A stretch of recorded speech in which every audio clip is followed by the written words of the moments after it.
Please don't mind the dog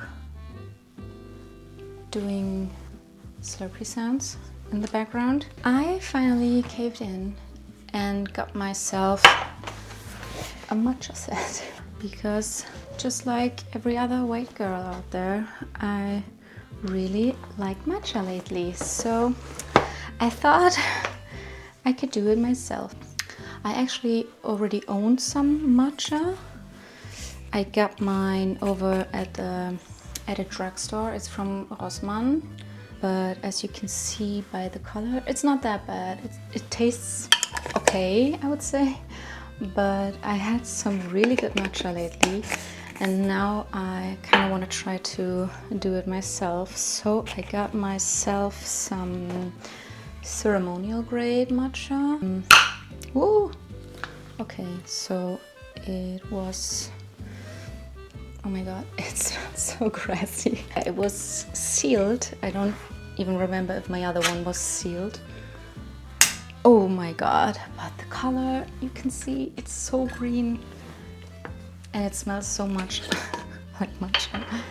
Okay, I'm gonna show you the difference. So this is the ceremonial grade and this is my drugstore organic matcha, which is also not bad, but let's try the real deal, shall we? Okay, let me set this up. Okay, I think I know how to do it now.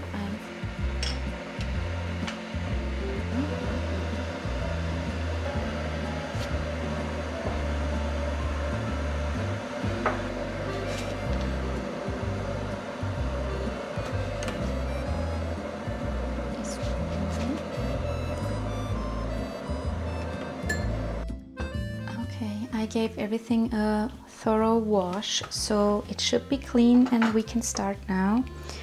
I already heated up some water. I think it's a bit hot, so I let it cool for a bit. And in the video, the girl was first soaking the whisk, so I will do that too.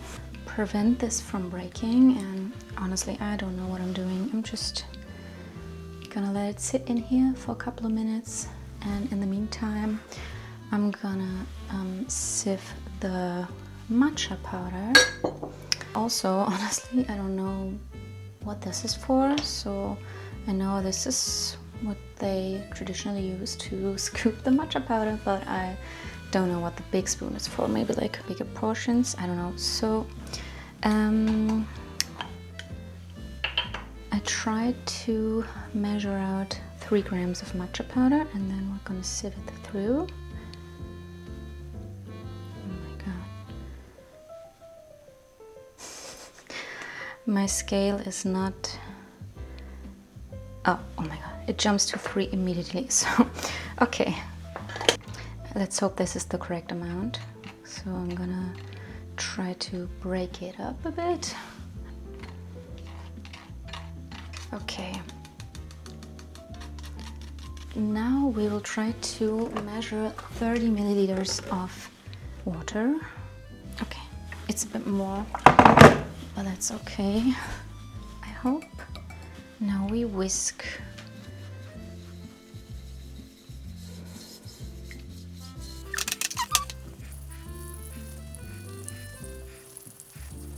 Okay,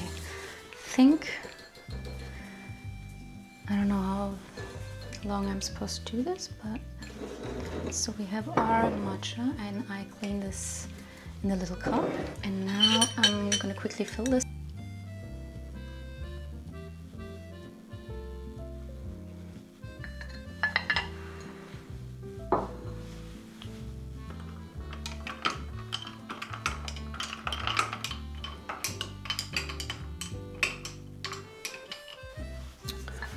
Okay, so I didn't add everything immediately.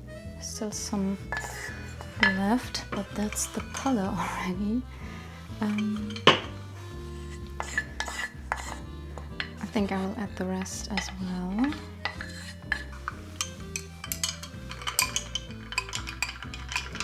Okay, let's try it.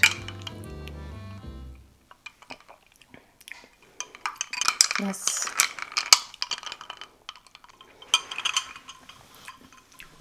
Good.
I'm currently on my way to visit my friend, and then we are going to have a little girls' day because it's actually my day off today, and I can have a little quality time with her because she recently became a mother, and that's why we can't really meet up late after work because she has to do like baby stuff in the evening. So yeah, I'm really happy we found time today to catch up. Oh my god, I'm eating peppermint kind of thing, so I can't talk properly. The plan is to meet up at her place and then have a little walk because the weather is amazing today. And then we want to try a new cafe in the area and yeah, just catch up. Maybe. Oh! The plan is to meet up at her place, have a little walk because the weather is amazing, and then visit a new cafe and have a little chat and maybe some cake or something and then do some shopping. Okay, bye! Da ist gar keine Sonne.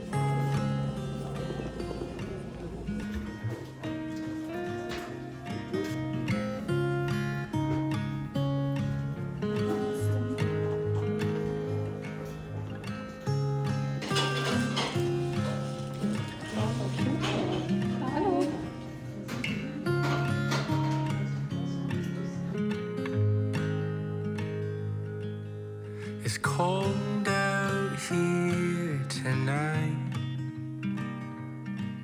Let's chase the fireflies. Your breath mixes with mine as we sit by the fireside. With your hand in mine.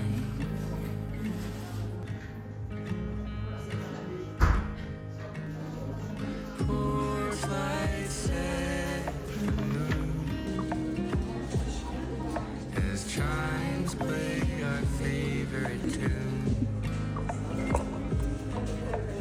Morning's coming soon as we both stare at the moon. Ja.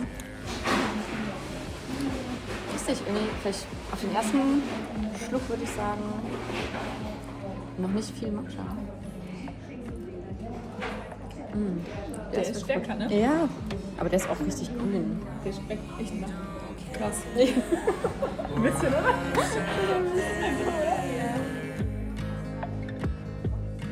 No,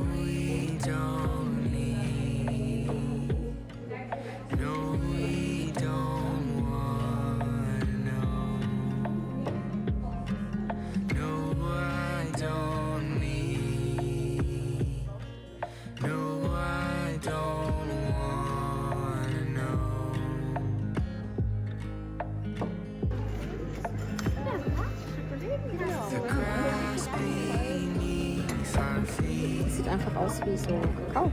Ja.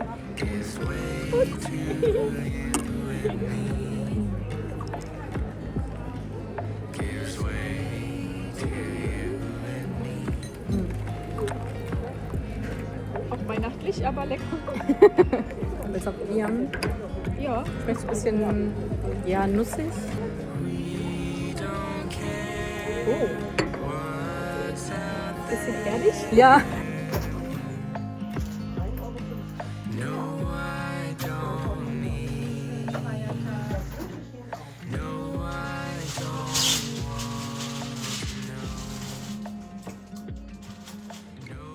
Deswegen halten wir es spontan.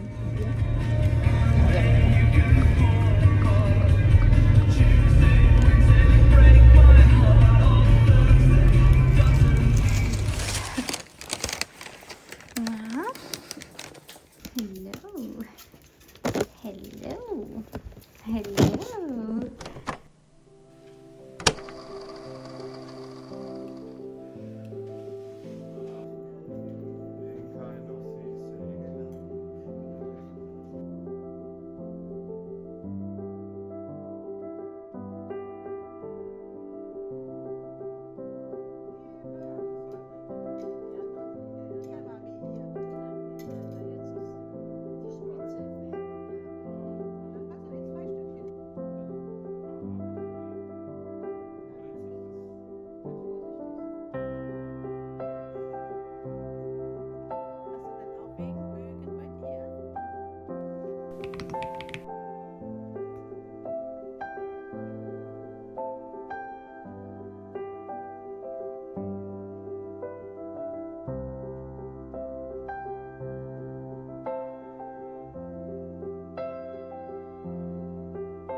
Hello friends, it's been a while, but I thought this would be a great opportunity to maybe give you guys a little reading update on what I've been reading lately, because the last time I actually talked about a book was The Martian, and that was back in January. There are quite a few books I've read since then, starting chronologically with The Blood on Her Tongue.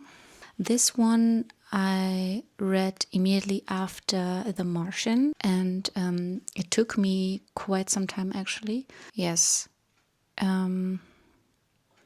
That one I finished in February, and this was actually, oh my god, the sun is so pretty right now. This took me quite some time to finish, which was not because of the book, but because of the timing, because I got really sick while reading this. And if you know, you know, when you're kind of feverish and have the flu, you can't really concentrate on anything. I think I read the same page like 5 times, and then I finally gave up and thought maybe I need to watch some series I've watched already 1,000 times. I eventually finished it in February, and I really liked it. I also put another book on my TBR from the same author, which is also a vampire book. I guess vampires are kind of her thing. I really liked that this was kind of a different spin on the whole vampire theme. I really like the spooky setting, or the gothic setting, the 1800s. And I also really like the way of telling the story. The protagonist is her sister. It's even her twin sister. And even though I don't have any siblings, I could really immerse myself in her kind of emotional turmoil and feelings. She's suspected to have hysteria or like a mental disorder and being crazy, and they had the same phase with their mother, so this makes the whole situation even more difficult. She gets a letter to visit her immediately, and when she arrived, she's already bedridden and talks really strange and just doesn't seem like herself. And the protagonist, Lucy, needs to find out what is going on with her and tries to decipher her writing and her diary and journal and stuff. And yeah, it's really fascinating to... There were some parts where I even thought they did have vampires back then, didn't they? So obviously not real vampires, but the legends, because at some point in the story it's kind of obvious that she has some kind of vampirism going on. So it was a bit frustrating sometimes because she appeared to accept really any other possible explanation for her symptoms except her just being a straight up vampire. The ending I really liked. I kind of wish there was a second book, honestly, because in the span of this book I really got to like the characters. I don't think I wrote a review, but I gave it 4.5 stars. So even though it took me literally almost the whole month of February, I really enjoyed the time. So this was my first read. Second, actually, I don't know. I started off real good in January. Actually, I already started in December with Frankenstein. Oh my god, I could... Wait a second. So I got all the books that I still physically own that I've read so far this year. Okay, so starting off the year, starting actually at the end of December with Frankenstein, because we watched the movie and really liked it. I had kind of mixed feelings, to be honest. So I think I gave it like 3 stars and didn't even write a review because my thoughts were not quite organized at the moment when I finished this one.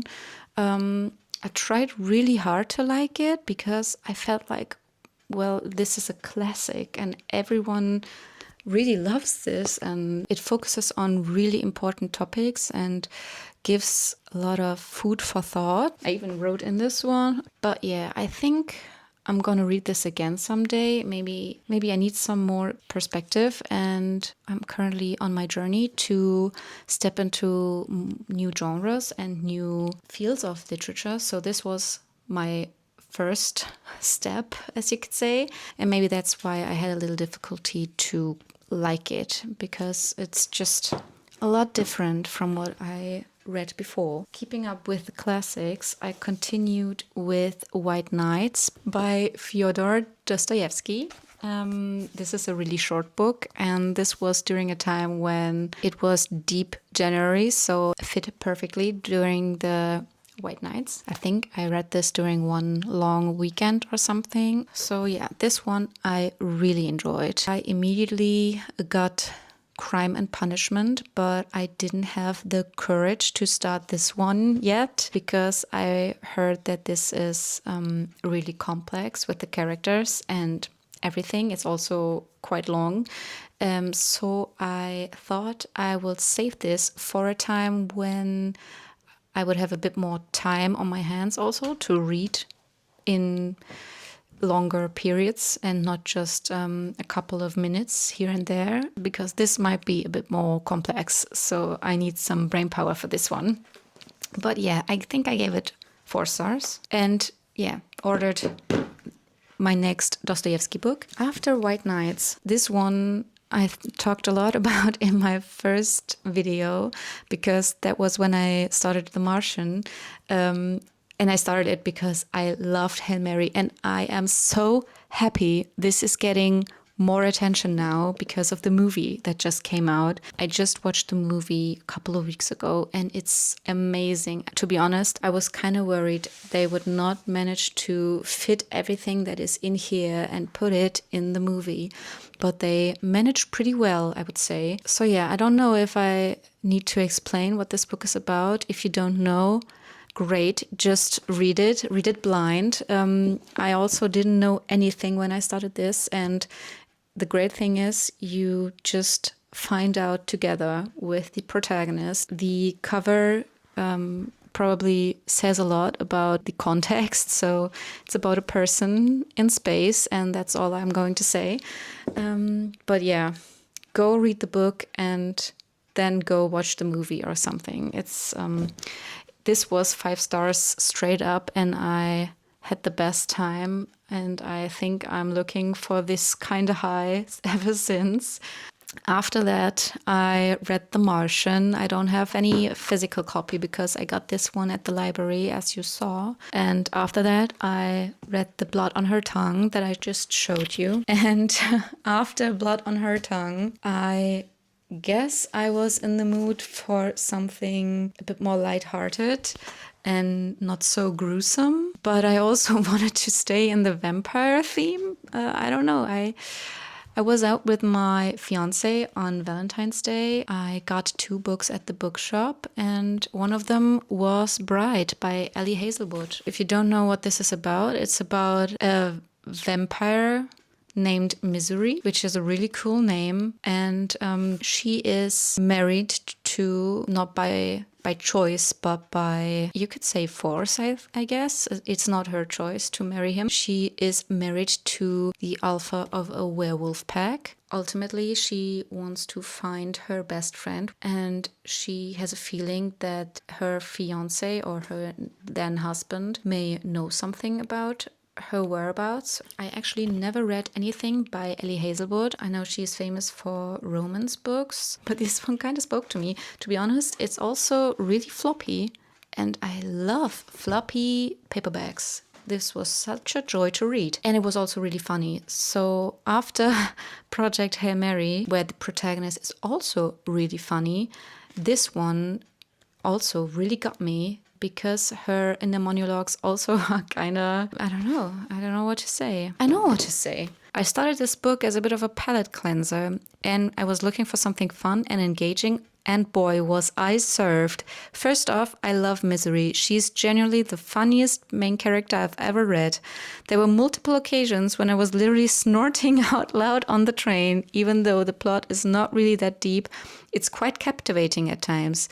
And yes, the plot twists are kind of predictable, but you know what? I had a great time. Honestly, I wasn't sure if I really needed the second book, but I might give it a try after all. And boy, was I wrong, because after I finished this, I actually started with Don't Let the Forest In. That was the other book I got at the bookshop. I don't have my copy, because I actually sold it on Vinted, because I was so disappointed in this book. Don't get me wrong, the story is not bad at all. I even finished it, but it was just really not what I was expecting. I read the back, and the story sounded really mysterious and kind of spooky, so I thought, I kind of like Blood on Her Tongue, and that was spooky as well. Maybe I just give it a try. I don't know what I expected. It's more a YA coming of age kind of story. And even though that's typically not what I'm going for, I would be more than ready to immerse myself in something like that. But I just didn't like the characters at all. So none of the characters were, in my opinion, really likable.